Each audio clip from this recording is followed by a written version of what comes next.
masih hidup, rasanya kami cerita secara pahit pedih dan sukar di dalam pelayanan awal apa kepada Pak, kamu teruskan, jangan ambil jalan, nanti kamu tertipu. Betul. Nah, saudara, kami itu termasuk hamba Tuhan yang pernah merasakan yang namanya pahit, pedih, susah dan krisis serta kritis. Ada sedikit perbedaan dengan hamba Tuhan sekarang. Hamba Tuhan sekarang, ya mungkin itu sudah zamannya. Baru bekerja sudah 3 hadir, yang kecil, yang sedang, yang besar. Kalau kami dulu waktu sudah hamba Tuhan pun dari 88 masuk Siantar 1994 punya HP itu tahun 2004,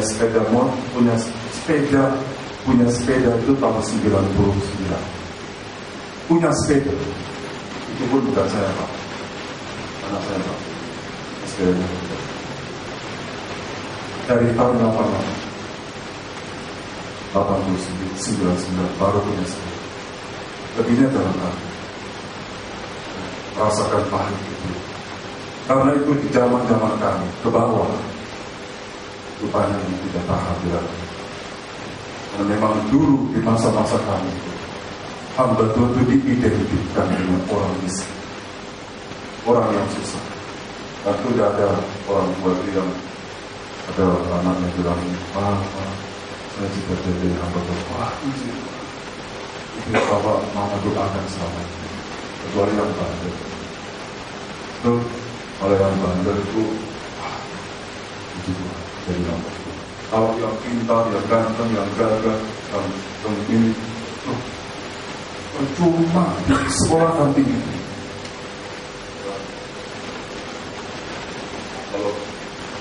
Kalau yang sehat, dan kalau yang sakit-sakitan itu kami serahkan sama Tuhan perbaiki. Dan kalau yang tidak, atau kesendiri hamba Tuhan, papa-papa saya marah di sini. Memang mereka sudah bunuh. Karena itu hamba Tuhan itu pekerjaan yang tidak dicita-citakan.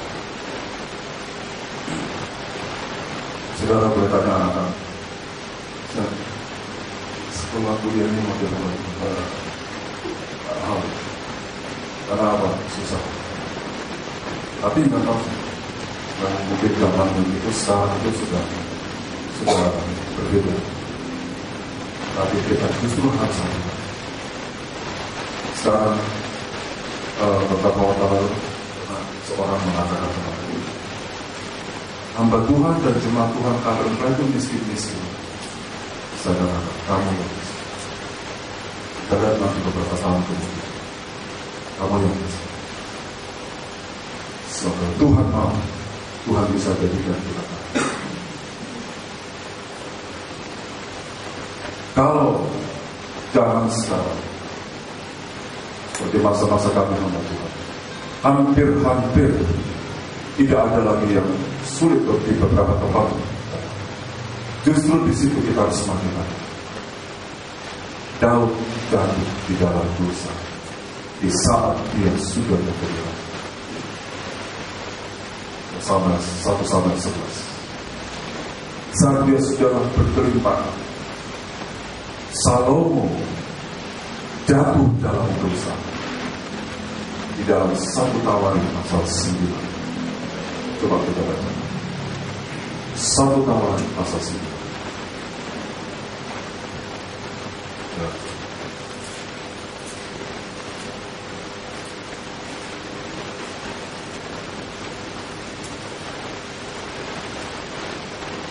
Oh, dua Tawarik.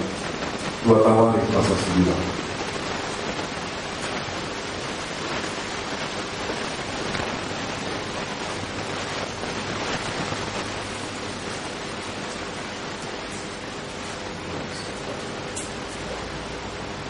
Ini HP saya bikin silent.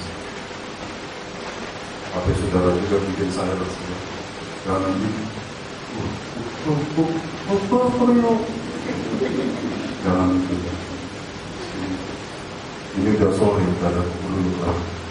kecuali kalau mau dengan handphone firman Tuhan. 2 Tawari pasal 9.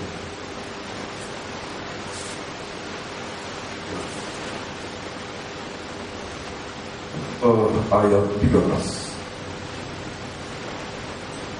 Ya, 2 Tawari pasal 9 ayat 13. Adapun berat emas yang dibawa kepada Salomo dalam 1 tahun ialah seberat 666 talenta. Ya, ada angka berapa?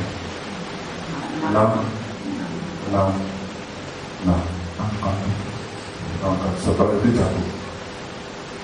Jadi ini baru sampai puncak kekayaan. Setelah itu di dalam 1 Raja 10 baru jatuh dalam dosa. Ayat 22 kita baca bersama. Dan Raja Salomo 22, Raja Salomo melebihi semua raja di bumi. Terus dalam hal kekayaan dan hikmat luar biasa, melebihi semua. Saudara-saudara, iblis itu justru semakin ganas kalau dia melihat anak Tuhan semakin dekat. Tapi semakin kita dipercaya, tidak ada jalan lain kecuali kita rendah. Dalam firman Tuhan itu saya bukan untuk siapa, saya juga tarik untuk diri. Kitab Ulangan pasal 17. Ini jangan-jangan ya, dan ditunjukkan oleh Tuhan melalui kebenaran firman. Ulangan 17.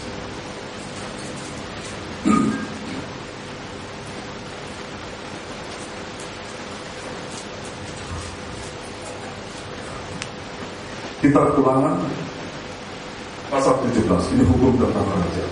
Ayat 17 juga janganlah ia mempunyai banyak istri. Salomo punya berapa istri? Banyak, 1000. Ya, kita nanti punya Pak. Ngeri ya, jangan dicoba. Daud itu punya banyak istri. Itu sudah tua, gak ada yang temani dia. Satu dua raja pertama, gak ada yang temani dia. Akhirnya diambil seorang wanita Adisa untuk menemani raja. Gak ada yang temani karena sudah apa? Tapi kalau dia punya satu istri, sebelum istrinya meninggal, dia tetap ditemani didampingi oleh istri. Kalau banyak ini, itu ada saya pernah baca di Quran. Istrinya itu main jambak-jambak, karena raja itu punya 10. Jadi Alkitab itu benar. Jangan dicontoh banyak istrinya. Yusuf berapa istrinya? 1, itu nggak pernah dicontoh. Ya, ada banyak. Jangan ia mempunyai banyak istri. Salomo begitu punya banyak istri, situ dia menyimpan. Terus supaya hatinya jangan menyimpan. Ya, terus emas dan perak pun janganlah ia kumpulkan terlalu banyak. Boleh kaya? Boleh. Karena itu saudara, seluruh kehidupan kita, termasuk kekayaan kita, harus kena percikan darah. Bukan kekayaan yang kena percik, hati. Hati itu harus tetap dipercik dengan darah. Harus selalu mendengar firman yang menyuci, supaya hidup ini menjadi tempat kediaman Roh. Ini jalan dari firman itu selalu bertolak belakang dengan keinginan kita. Bukan kita tidak boleh punya harta, tapi kalau tidak terlalu banyak, maka kita juga harus bisa membuka.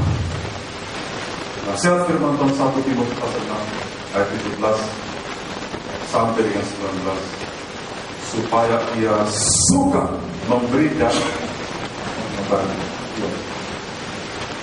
Suka memberi dan supaya jangan kita seperti laut mati, Jadi, Laut Mati itu hanya menerima air dari sungai Danau Galilea dan hulunya di Gunung Hermon. Hanya menerima, ya, kata Timo, tidak pernah disalurkan, sehingga kadar garam di Laut Mati itu tinggi dan tidak ada titik panas. Lebih kita diberkati, lebih kita menyalurkan, supaya kehidupan ilahi itu ada dalam hidup. Karena ini akan kembali ke tanah, dari tanah akan kembali, tapi roh kembali ke ilahi kembali ke tanah. Amin. Kembali ke tanah. Terus apabila ia duduk di atas tahta kerajaan, maka haruslah ia menulis baginya salinan hukum ini, menurut kitab yang ada pada imam-imam orang Yesus. 19 kita baca bersama. Itulah yang harus ada di sampingnya. Ini Alkitab ini. Jangan jauh dari kita. Jangan sampai kita merasa asing kepada Alkitab. Terserah saudara memasukkan dalam hati saudara atau tidak. Tapi nasihat saya, Alkitab harus ada di rumah. Karena HP ini bisa hacker. Ini HP saya, ya. Kalau sekarang kan, ini saya tadi, sekarang Alkitab sudah tidak ada. Wah, bagaimana? Sudah download. Tidak tahu. Cuma saya punya Alkitab. Banyak. Saya baca. Istri punya sendiri. Tiap hari kita harus baca Alkitab. Ini jalan yang benar. Amin. Tiap hari. Itulah yang harus ada di sampingnya. Terus kita baca bersama. Dan haruslah ia membacanya seumur hidupnya. Terus untuk belajar takut akan Tuhan Allahnya. Terus dengan berpegang isi ya, dan untuk dilakukan. Terus 20, supaya jangan ia tinggi hati terhadap saudara-saudara. Terus supaya jangan ia menyimpang dari perintah itu ke kanan atau kiri. Terus agar lama ia memerintah ia dan anak-anaknya kita mengenal orang sampai keturunan pun Tuhan. Kita tidak mau enak kita, tapi anak kita hancur. Mungkin hukuman tidak sekeras belum, tapi sama anak kita. Karena pula kita orang. Saya selalu ingatkan, Alkitab harus ada di hidup. Pak Mahalo, atau serah, pokoknya saya sudah ya. Bapak kita, mari kami berapa? 100 di Surabaya 125 dengan cover. HP berapa? Ada 150. Boleh kami angkat. Kalau HP-nya 100-200 ribu, kering. Lagi banyak orang bilang. Tapi kalau yang 7 juta itu, halo. Ininya pun jangan sampai ketutup. Tapi kalau yang murah, karena masih sudah sepi banget. Tapi itu aman. Saudara kalau tinggal HP di tempat, Pak ini HP-nya. Tapi kalau mahal, harap maklum. Itu harus punya Alkitab. Kalau mau naik pesawat baru masukkan Alkitab. Kalau ini bagasi. Dan selamat-selamat di Bogor. Harus ada. Sampai hari ini saya melatih diri bersama. Walaupun awal kami mulai, sama sekali tidak bilang. Sekarang bukan ada ini, tapi Alkitab firman Tuhan katakan, jangan jauh. Itu Alkitab itu bukan hanya soal untuk hamba kita, tidak. Hamba itu harus mendidik kita, supaya firman Allah Alkitab itu ada di samping. Dan ada waktu sedang baca. Ada contoh terus seperti tadi. Saya yang mendidik, saya dua harus membaca. Sampai hari ini saya tahu sudah 2 tahun lagi sekian, Yohanes sekian. Saya berbaca dengan istri kami, karena kami pun tidak mau menyimpang menyimpang itu tidak tahu. Kita bisa tahu menyimpang atau tidak waktu kita baca. Ya, kalau kita tidak pernah baca, kita tidak tahu. Rasa jalan terus. Pada akhir-akhir kita akan menyesal kemudian dengan penyesalan yang tidak ada akhir. Itu firman Tuhan, itu jalan. Sakit memang betul, tapi itu meluruskan. Firman Tuhan itu biasa. Firman Tuhan yang benar adalah tajam. Kalau tajam itu dia runcing, sekali sentuh dia rasa. Jadi kalau kita mendengar pemberitaan firman, rasa ketajamannya itu benar. Tapi kita menjadi sasaran persis dari kekurangan. Karena Tuhan sayang. Ya. Kemudian kita baca Efesus pasal yang kedua. Surat Efesus pasal 2.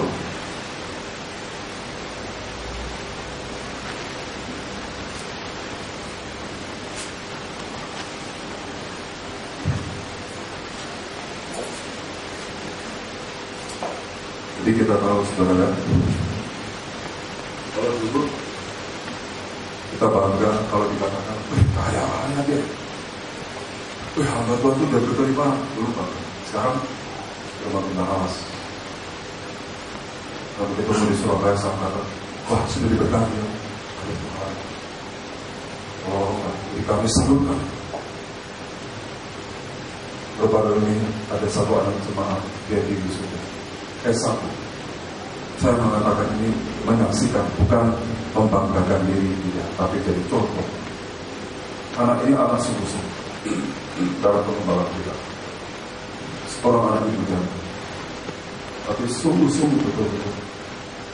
Setelah itu dia kuliah, ini kan gubernur kita yang lama itu di dia dulu karena pintar dapat bantuan tentang bantuan. Tapi karena katanya gubernur yang lama itu jadi dana-dana itu tidak luar biasa. Sudah dia macet dan hampir di DO karena tidak mampu membayar uang kuliah. Itu sampai ke terima, sampai ke terima. Lalu berdoa. Dan anak tidak pernah bicara. Dia melayani itu. Dia hanya terbeban untuk melayani sekolah itu. Sampai di kita tinggal kami berdoa. Roh Kudus gerakan kami turun. Panggil. Kenapa? Ya, ada orang datang. Saya tidak mau merepotkan. Tapi kan kamu sudah berdoa. Ya. Baik, bagus. Kamu lanjut. Dan sampai itu lanjut. Karena ada ini kita yang ayo terus. Jadi Tuhan harusnya dipilih sudah tahun depan. Tapi dari sekian banyak ribu orang yang itu dia dipanggil untuk diwisuda kemarin masa. Dia harus berangkat ke Medan, jarak itu jauh. Dan Tuhan gerakkan kami ambil bagian di dalam yang berat. Rupanya dia mau berangkat ke Medan, di tangannya tidak ada emas. Tapi dia berdoa, pada saat dia ingat, kamu tidak punya Bapa, tapi kamu punya Bapa di surga. Kau minta di sana, Allah berkuasa mengadakan itu semua. Dan kami digerakkan, kau tidak berkuasa. Itulah membuat dia bisa berangkat ke Medan. Akhirnya dia bisa. Dan disaksikan dari kemarin itu. Dia senang, kami juga terus. Tuhan dimuliakan. Karena kami cuma dua. Kalau secara mereka sudah cukup, tapi mata kita tidak boleh berhenti. Mata kita harus dibuka. Tuhan katakan kalau kau berbuat untuk saudaraku yang paling dekat, kau sudah berbuat. Kita ambil. Anak ini tidak bisa apa, tidak bisa balas apa, tidak bisa bersuruh kepada. Rasanya yang paling besar dari Bapak. Jika saudara-saudara sudah diberkati, firman Tuhan harus satu kepada Jangan bangga mati dikatakan kaya. Bangga, harusnya kita senang jika Tuhan mengatakan itu kaya di dalam. Nah, mari sekarang kita, ini satu contoh saja. Bukan kemudian, oh nanti enggak, oh saya juga masih punya anak aja. Ini hanya satu contoh bagi saudara yang jika Tuhan berkati lebih dari cukup. Mau?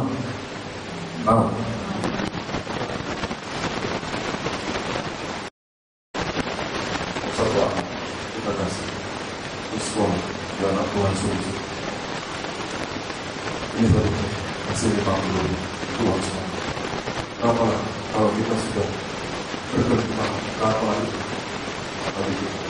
tapi bagi seorang yang mau dia sudah mengetes bukan kami kagum sama diri kami tidak, kami kagum sama Tuhan yang mengerjakan luar biasa. Karena sebelum kami dulu kami berbagi Tuhan tapi kami berjanji jika Allah berkati kami pun akan membuka tangan kami. Dan kita lupa kalau dulu kita sebenarnya tidak punya apa, kita punya karena Tuhan yang melakukan. Dia berkuasa memberi, dia berkuasa memberi. Jadi kalau dia memberi dan dia melihat kita juga terbuka hati, maka dia akan lebih lagi mempercayakan itu. Nah, pasal 2 ayat 2. Efesus pasal 2 ayat 2. Kamu hidup di dalamnya karena kamu mengikuti jalan dunia ini, karena kamu mentaati penguasa kerajaan angkasa, yaitu roh yang sekarang sedang bekerja di antara orang-orang Tuhan. Ya, terima kasih. Sekarang roh-roh Tuhan tadi bekerja sampai sekarang. Itu dari malaikat-malaikat yang itu berotak bersama sini, dibuat dari surga menjadi roh-roh jahat. Roh-roh di udara. Dan istilah orang kita baca di baru kita. Saudara sini termasuk. Jadi ada jalan dunia. Itu jalan dunia itu yang disangka orang lurus, tapi ujungnya harus berbalik. Jalan dunia adalah satu sistem yang dibangun oleh iblis untuk membuat manusia itu terkurung di dalam, sehingga dia tidak bisa melihat terang Injil kebenaran yang sesungguhnya. Dia dikurung di sini. Dan roh yang ditaklukkan kepada roh-roh di udara itu yang disembah oleh leluhur kita sebelum Injil itu masuk. Dalam falsafah orang ada namanya Dalian-Natul. Dalian-Natul ini atau tungku kaki tiga ini benar-benar menjebak, dan saya berani katakan dalam nama Yesus mencampakkan banyak orang Batak ke dalam jurang kematian roh-rohnya.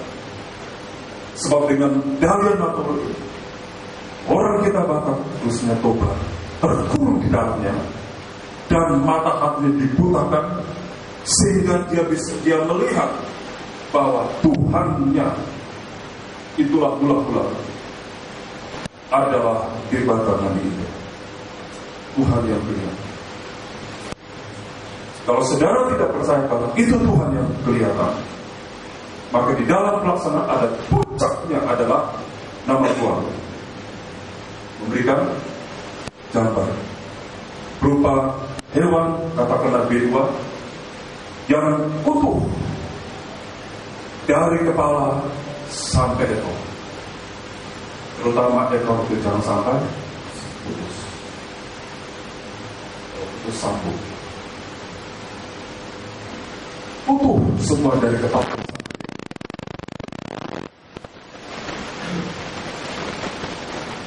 Dan kemudian dari tidak boleh untuk memberikan dengan cara berlutut dan sumber marah dengan memegang ujung.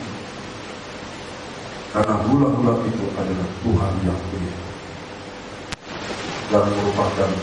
Jadi orang mengatakan saya hanya menyembah begitu saja.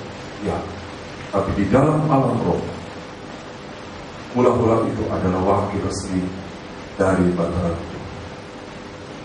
Dia seperti berlutut biasa, tapi begitu dia mempersembahkan nama berjamaah ini dalam posisi berlutut, maka roh yang di udara langsung menggenggam roh. Karena sampai mati pun orang ini tidak bisa lepas dari cengkraman roh Batara. Nampaknya biasa, atau firman Tuhan menyingkap semuanya. Di atas ini bekerja roh-roh durhaka dari masa ke masa. Nanti roh-roh jahat akan turun bergabung dengan antikris dan menguasai dunia. Namun pada waktu Tuhan datang, semua roh jahat itu akan dilempar dan lautan. Itu jalan dunia. Satu sistem yang dibangun oleh iblis supaya manusia itu tidak tertarik kepada firman Allah. Orang ini menjadi orang yang materialistis sekali sebab kuat cengkraman itu. Karena itu hamba Tuhan harus sekali memaparkan ini jalan yang sebenarnya. Kita sudah harus bisa memastikan saya ada di jalan yang benar. Selama nafas masih hidup, selama mata masih bisa membaca kita, selama telinga masih bisa mendengar firman Allah.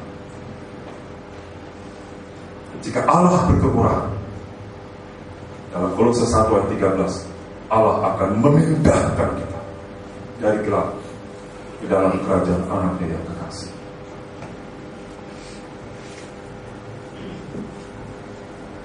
Persoalan penyembahan adalah puncak dari setiap acara. Hanya modelnya berbeda.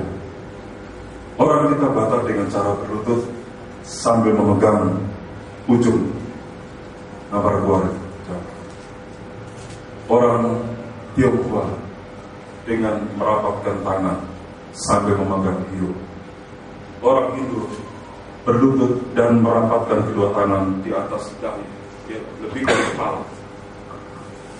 Saudara-saudara, mau dengan cara sholat, masing-masing bentuknya. Tapi roh yang bekerja di udara itu sama.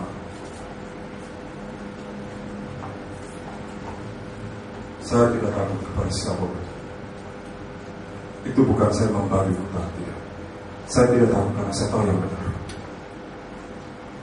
Dan inilah yang benar saya tunjukkan kepada saya. Supaya nanti saudara akan memetik hasil. Oh Tuhan, terima kasih. Engkau kirim firman menerangi.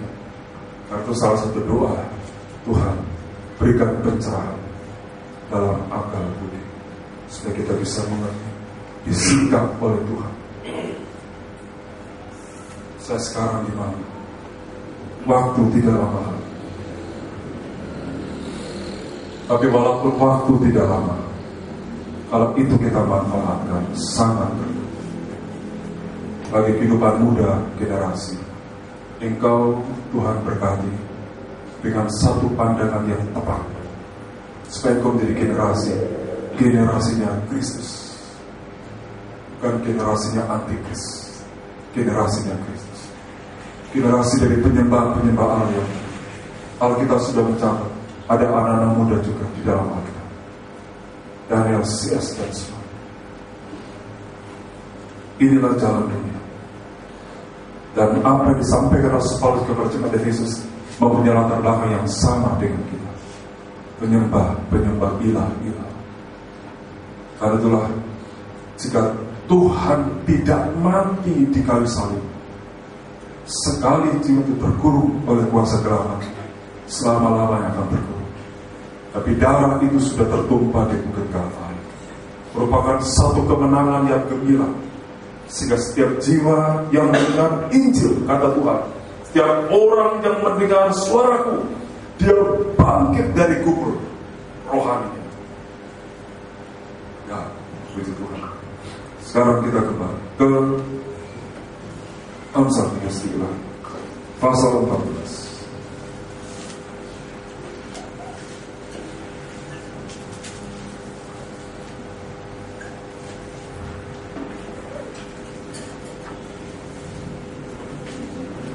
Sekarang kita baca ayat 13.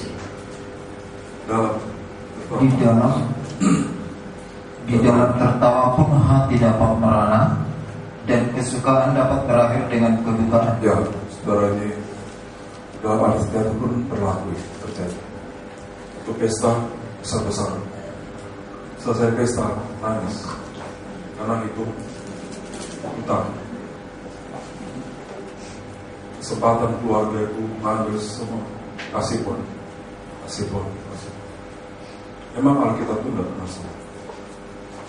Dalam Tuhan, Anda tentu bisa menikah dengan keadaan apa adanya. Wah,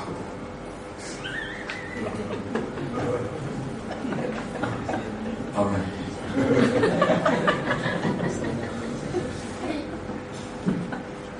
Ya, saudara, tidak apa-apa. Tidak pernah dipermalukan. Amin. Memang kita mau mempermuliakan Tuhan, Allah juga akan mempermuliakan.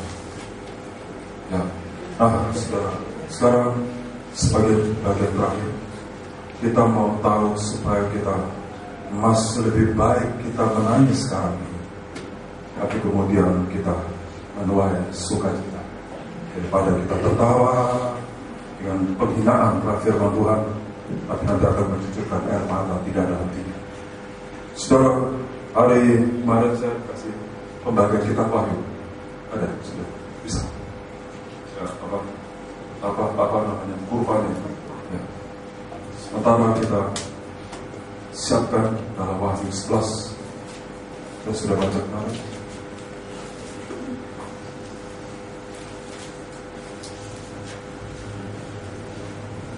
Bisa disiapkan. Oh, baik.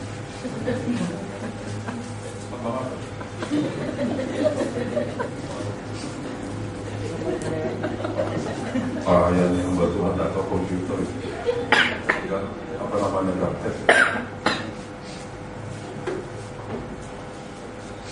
Gak apa-apa kalau saya tidak tahu komputer ya. Jangan membuat Tuhan atau komputer cuma ada ahli firman apa ya. Ya. Oh. Ya, hang yang mana ya? Baik, sudah. Wahyu 11 ayat 3 sementara disiapkan. Oh, ayat 2 tadi sudah ya, sudah dibaca. Ayat 3 sudah. Dan aku ya. Kalau sudah bisa, kalau belum ya sudah. Dan aku akan memberi tugas kepada 2 saksiku supaya mereka bernubuat sambil bertahun 1260 hari lamanya. Atau 3,5 tahun ya. 1260 hari itu sama dengan 3,5 tahun, sama dengan 42 bulan.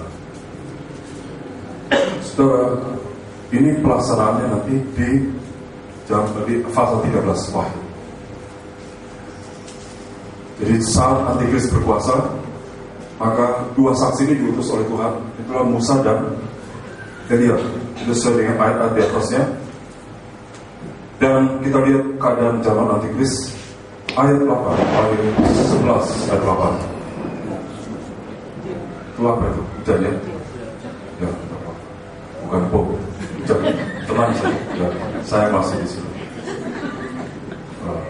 8. Dan mayat mereka akan ayat 7.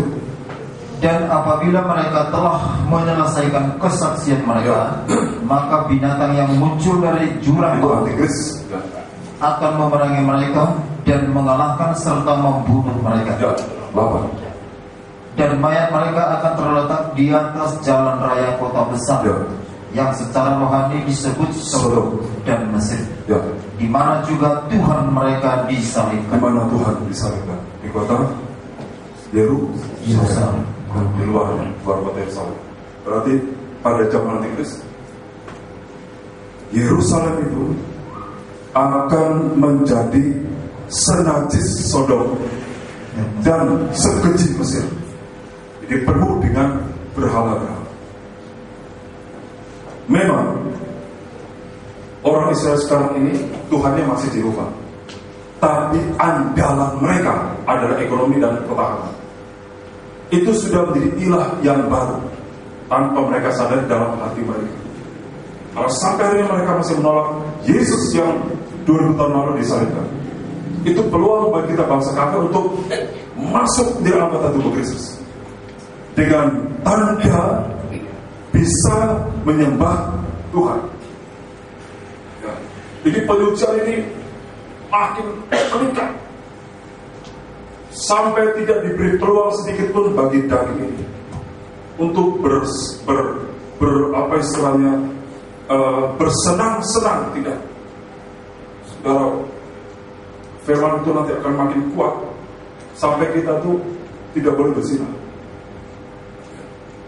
tidak boleh iri hati, tidak boleh cemburu, tidak boleh pendendam, tidak boleh menyembah berhala, tidak boleh dalam percabulan. Percabulan itu pornografi, gambar video porno, konten porno, apalagi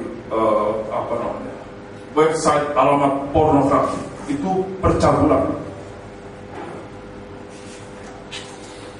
Sampai begitu nanti, memang seperti kita seperti tidak ada kebebasan sama sekali.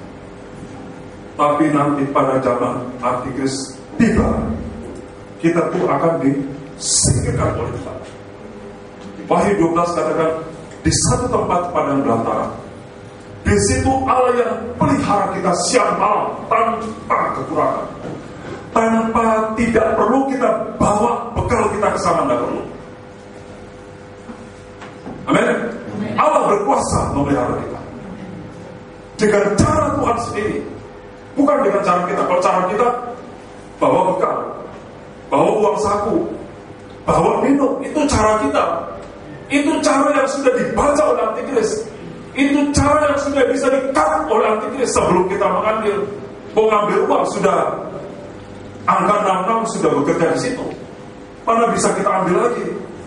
Kecuali orang itu terima angka 666. Kalau dia tidak bisa transaksi, tidak bisa. Dia punya uang, tidak bisa belanja.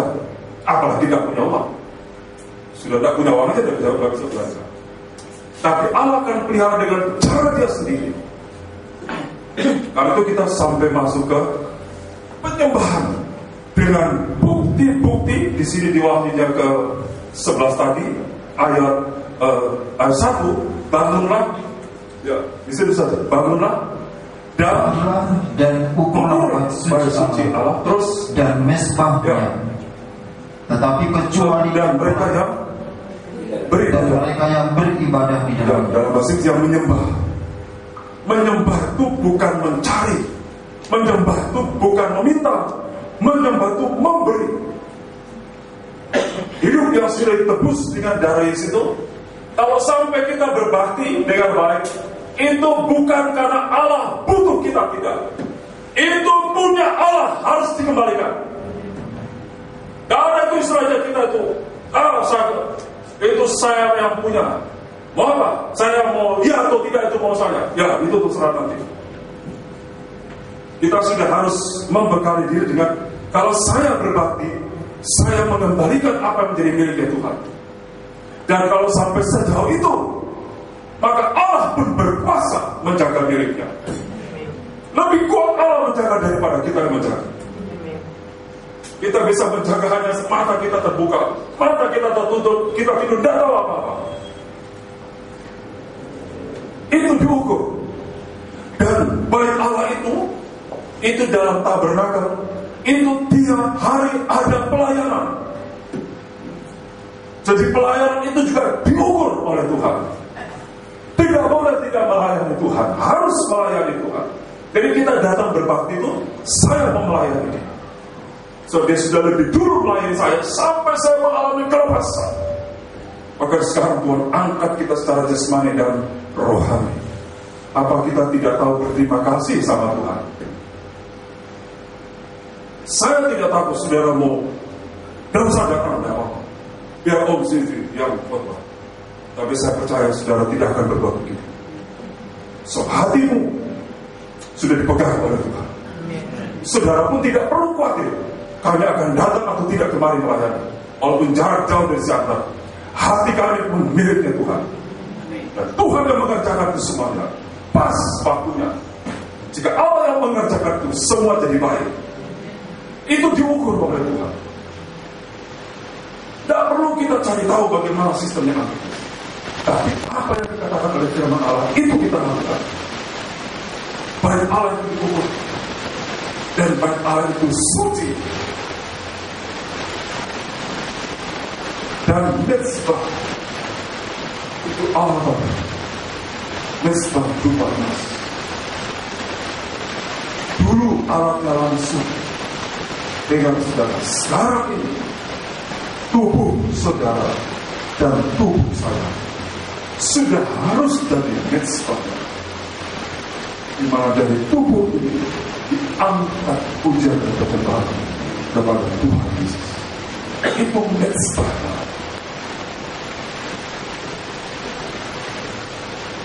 Dan orang yang menyembah di bait suci Allah itu seluruhnya di dalamnya itu dilapis dengan emas.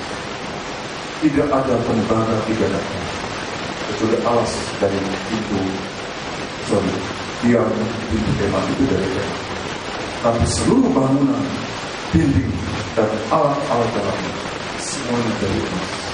Kalaupun ada kayu dilapis dengan emas, bukan emas biasa, emas murni. Emas itu artinya kekayaan dari seorang anak Tuhan juga itu dari waktu yang sudah saya berikan tadi. Nah, saya kelihatan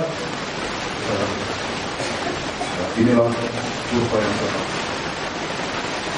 Ada tiga kurva ya, bukan 7, pasal 1.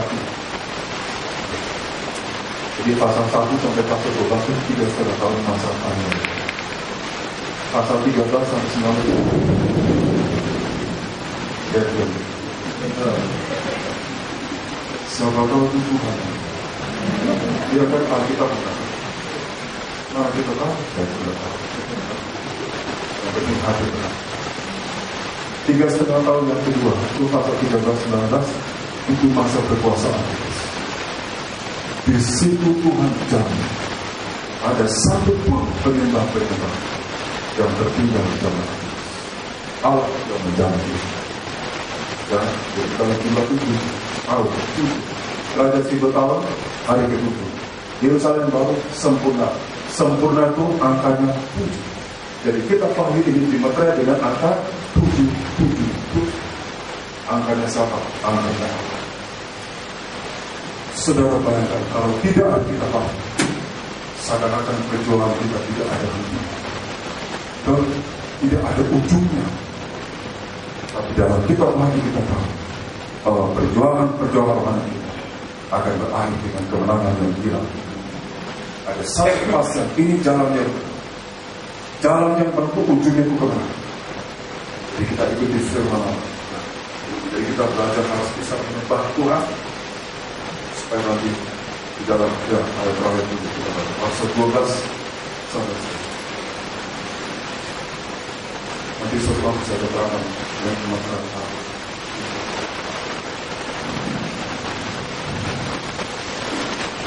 Waktu 12 ayat 14. Ya, kepada perempuan itu diberikan kedua sayap dari burung nasar yang besar, supaya ia terbang ke tempatnya di padang gurun, di mana ia dipelihara jauh dari tempat ulat itu selama 1 masa dan 2 masa dan setengah masa atau 3,5 tahun. Ya, 3,5 masa, 3,5 dalam bahasa Inggris. Dalam Kejadian 4:16 masa itu disebut dia Allah. Jadi selama Antikris berkuasa itu, gereja Tuhan yang sudah mencapai penyembahan yang benar, ini memang bergantung menyembah Tuhan yang satu. Jangan menyembah Tuhan satu, juga menyembah ilah yang lain. Jangan sembah yang satu. Aku adalah aku, tidak ada yang lain. Maka nanti Tuhan akan angkat kita, singkirkan kita dengan kekuatan 2 sayap burung nasar yang besar. Angkat. Jadi seluruh gereja Tuhan anak Tuhan di muka bumi di mata Tuhan bagaikan seorang wanita yang sedang mengandung benih ilahi. memang sakit sekarang. Jika akan datang nanti penyesalan kami, kita akan keluar sebagai pahlawan-pahlawan Tuhan. Karena itu, saudara jangan ada satu pun.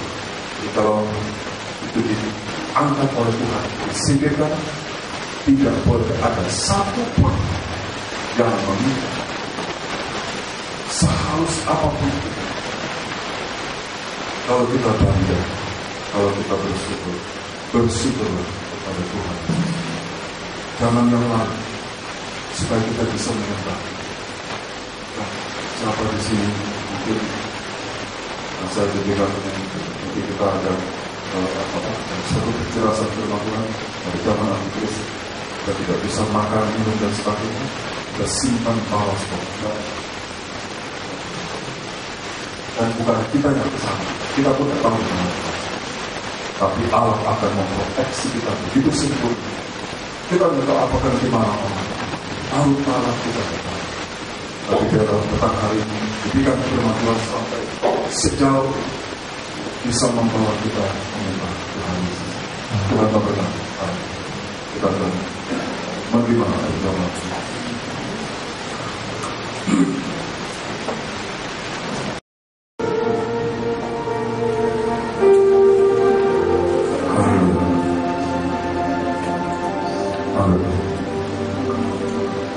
Terima kasih kepada Tuhan Yesus yang sudah mempercayakan ini dan itu kepada kita.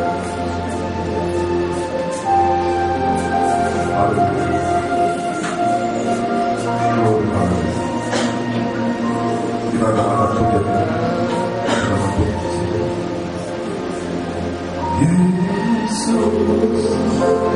bisa.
Biar kami bersyukur buat hidup yang tadi tebuskan di suci kami, hidup yang tidak sia-sia lagi.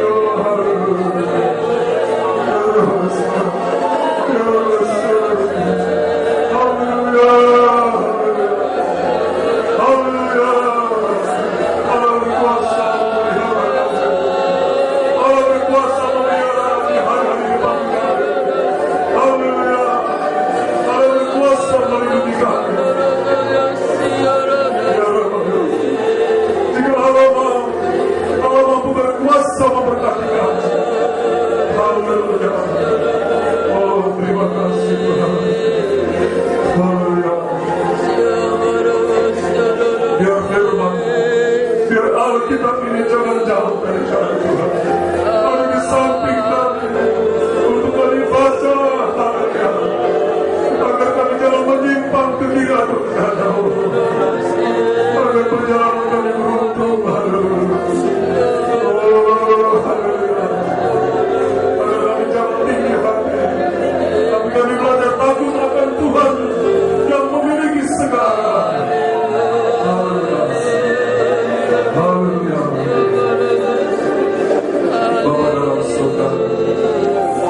Kami ada roh Firman-Mu. Kuduskanlah Tuhan menjadi tubuh dan darah-Mu. Sidang jemaat-Mu juga yang mengikuti balai al-komunikasi ada. Jika tangan mereka roh Tuhan berkuduskan dalam nama Tuhan ini menjadi tubuh dan darah-Mu. Layakkan kami yang melayani perjamuan kudus. Mereka membawa tubuh-Mu Tuhan, bukan roti biasa. Mereka membawa tubuh dan darah yang khusus. Mereka membawa pribadinya Tuhan yang akan diberikan kepada anggota tubuhmu, dari yang paling tua sampai anak-anak yang berbakti bersama dengan kami, supaya kalau satu orang diselamatkan, semua seisi rumah Allah itu diselamatkan. Terima kasih Tuhan, tidak ada yang bisa melindungi kami sekuat Tuhan melindungi kami. Dalam nama Tuhan Yesus kami merendahkan hati, sambut tubuh dan darah Tuhan Yesus. Haleluya. Amin. Silakan.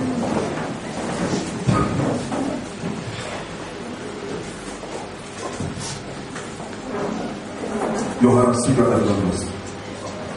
Kasih Tuhan, kasih yang pertama. Seluruh.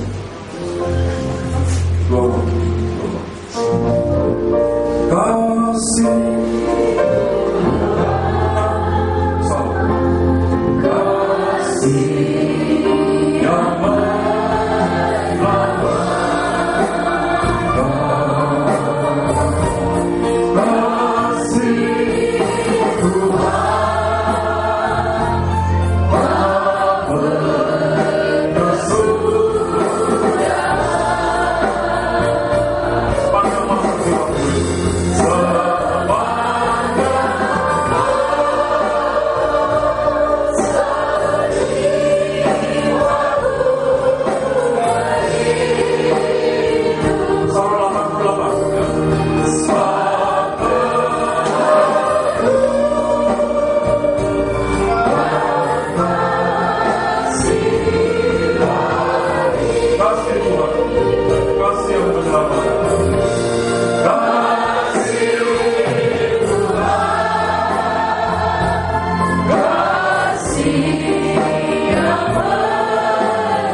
Dengarkan firman Tuhan dan amin. Sebab apa yang telah kuteruskan kepadamu telah aku terima dari Tuhan, yaitu bahwa Tuhan Yesus pada malam waktu diserahkan mengambil roti, dan sesudah itu ia mengucap syukur atasnya. Ia memecah-mecahkan dan berkata, inilah tubuhku, haleluya, yang diserahkan bagi kamu. Perbuatlah setiap kali memakannya menjadi peringatan akan aku. Kita semua percaya bahwa adalah tubuhnya Kristus. Amin. Kita makan bersama dalam nama Tuhan Yesus Kristus. Amin.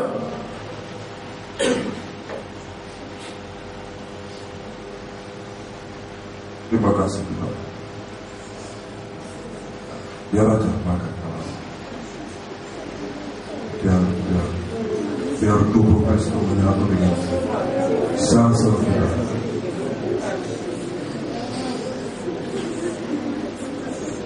Agar sel-sel saraf yang paling sensitif harus kita mengangkat jawab Tuhan darah Yesus lebih tinggi dari kepala. Kasih Tuhan, kasih yang menyelamatkan. Firman-Nya tidak pernah menipu, sakit bagi kami, tapi menyehatkan jiwa kita dan menguatkan roh kita. Dengarkan firman Tuhan dan aminkan. Demikian juga yang mengambil cawan sudah makan lalu berkata, cawan ini adalah perjanjian baru yang dimateraikan oleh darahku, haleluya, yang ditumpahkan untuk pengampunan dosa. Berbuatlah setiap kali kamu meminumnya menjadi peringatan akan aku. Sebab seberapa banyak kali kamu makan roti ini dan minum cawan ini, haleluya, kita memberitakan kematian Tuhan Yesus sampai Dia datang kembali. Kita semua percaya bahwa darah Kristus. Amin. Kita minum bersama dalam nama Tuhan Yesus Kristus. Amin. Musik. Kita membuka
kami lemah, menguatkan kami Tuhan. Di saat kami mengatakan tidak benar Engkau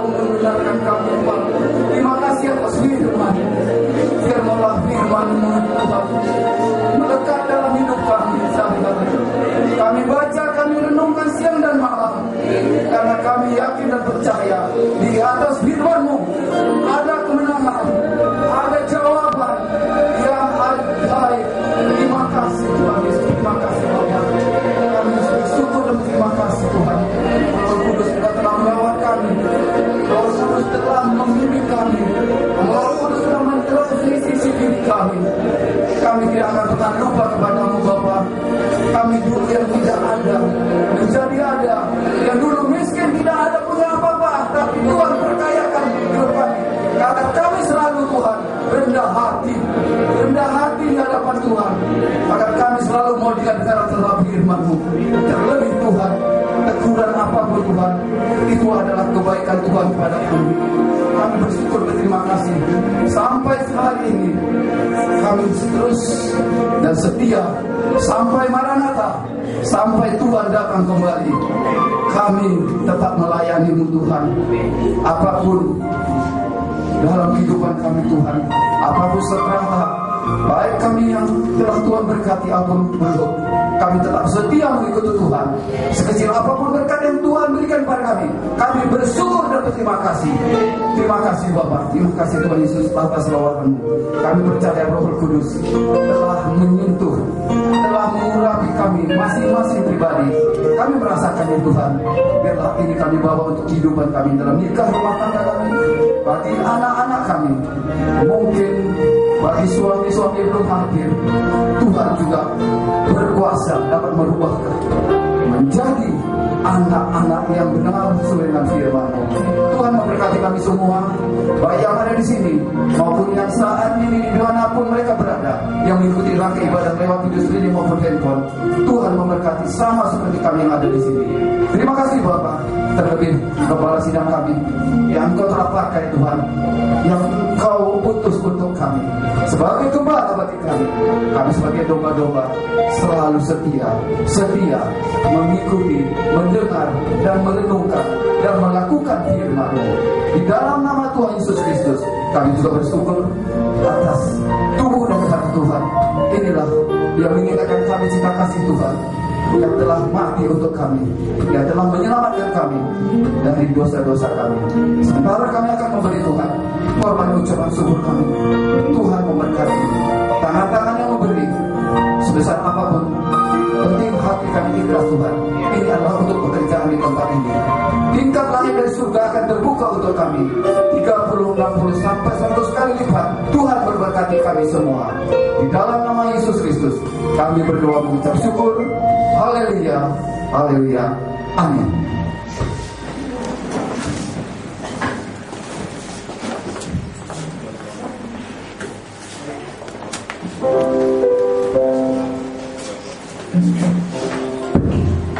Mari sebentar kita berkorban kita. Satu puji yang mengantarkan korban kita katakan tiap langkah ku tahu Tuhan yang haleluya.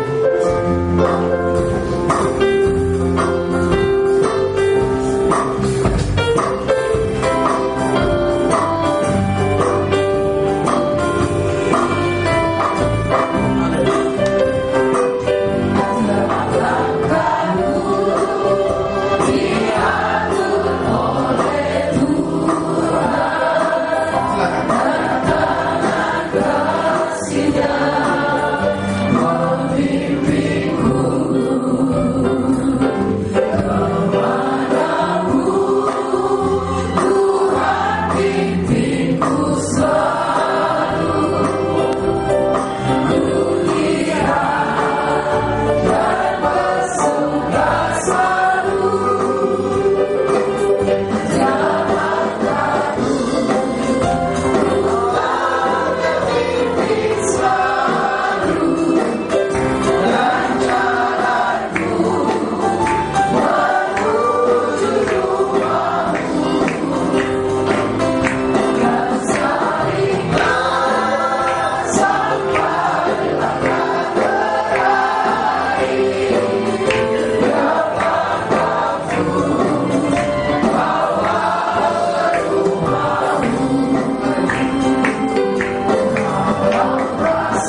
Tapi kami yang ingin percaya Tuhan pasti tolong. Karena kami tahu setiap langkah kami Tuhan dipimpin untuk menuju rumah Tuhan yang begitu indah. Terima kasih Bapak. Semoga kami akan berpisah-pisah dan Tuhan Tuhan yang menolong kami senantiasa. Mari letakkan firman dalam hati kami Tuhan. Tuhan yang bertanya Tuhan menancapkan dalam Tuhan. Tancapkan dalam Tuhan. Agar kami mampu mengingat dan melaksanakan dalam hidup kami Tuhan. Setiap firman yang telah kami dengar. Karena itulah yang menjadi sumber kekuatan dalam hidup kami. Untuk melangkah tetap benar dalam Tuhan. Biar firman Tuhan saja dipermuliakan Bapak yang terima kasih. Terima kasih buat hamba kita menyampaikan rasa firman Tuhan. Mari berkati beserta istri, kedua anak, keluarganya Tuhan. Biar semakin terus berkenan di hadapan Tuhan. Menjadi contoh panutan bagi kami semua Tuhan. Dan kami kuat dan menjadi kuat dalam hidup kami. Terima kasih. Anda permisi kami berdoa termohon Tuhan. Buat hari-hari paling datang kami boleh hadir tempat kami. Terima kasih Bapak yang baik. Terima kasih dalam hidup kami. Haleluya.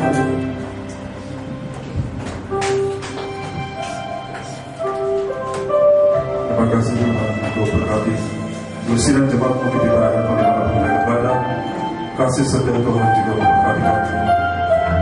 Sama seperti Tuhan memberkati kami 16 keluarga dan anak-anak yang ujian hari Senin sepanjang minggu dari tingkat SLTP, SD, SLTP, SLTA, bahkan yang besok akan ujian untuk melanjutkan ke pendidikan yang lebih tinggi. Tuhan Engkau memberkati. Jika Allah berkenan, Allah akan memberkati masa depan kami. Tuhan memberkati setiap orang tua yang akan mendampingi kami. Berkati juga anak kami yang di sini maupun yang di rantau. Kasih setia Tuhan menyertai kami. Terima kasih Tuhan. Kami akan kembali kepada masing-masing. Biarlah anugerah Tuhan menyertai kami dengan berkelimpahan menguasai hati dan pikiran kami. Terima kasih Tuhan. Haleluya. Di jalan-jalan kami tempuh, baik yang jauh yang dekat, mungkin ada yang harus menerobos hujan. Dalam nama Yesus, darah Tuhan melindungi. Malaikat surga mengawal kiri kanan muka belakang. Kendaraan-kendaraan yang kami pergunakan untuk ibadah, Tuhan Yesus Engkau juga memberkati. Segala yang kami butuhkan, Allah berkuasa mencukupkannya. Terima kasih Tuhan, berkati persembahan yang telah kami persembahkan untuk kami pergunakan bagi pekerjaan Tuhan, untuk pembangunan bait Allah. Di mana tempatnya dan kapan saatnya Tuhan yang tahu. Tapi itulah kerinduan kami jika Allah berkenan, Tuhan membuka jalan. Berkati larangan terasa pekerjaan usaha sendiri mata pencarian. Berkati pertumbuhan kita rohani sidang jemaat Tuhan. Terima kasih sampai kami berbuah-buah bagi kerajaan surga, buah yang manis, buah yang kekal untuk kemuliaan dan kebesaran nama-Mu. Berkati kepada sudah menjalankan firman Tuhan, dan berkat yang sama juga dilimpah curahkan bagi kami yang sidang jemaat kita ibadah dari handphone listrik bahkan dari YouTube. Terima kasih Tuhan, mari kita terima berkat. Akhirnya kasih kumpulan dengan berkat dari Allah Bapa, cinta kasih dari para nabi dan kesertaan penyertaan di kuasa Roh Kudus menyertai kita sekali, juga memberkati seluruh jemaat Tuhan yang mengikuti ibadah dari alat komunikasi ada. Tuhan Yesus memberkati sama seperti Tuhan memberkati kami di sini. Pulanglah dengan sejahtera, jangan takut dan gentar. Roh Kudus menyertai kita sampai Maranatha. Dalam nama Tuhan Yesus sama segala berkat, tutup ibadah pada malam hari ini, dan kita akan bertemu kembali pada hari Kamis untuk ibadah penyembahan. Roh Kudus menyertai kita. Haleluya, haleluya, haleluya. Amin. Selamat malam, Tuhan berkati. Shalom.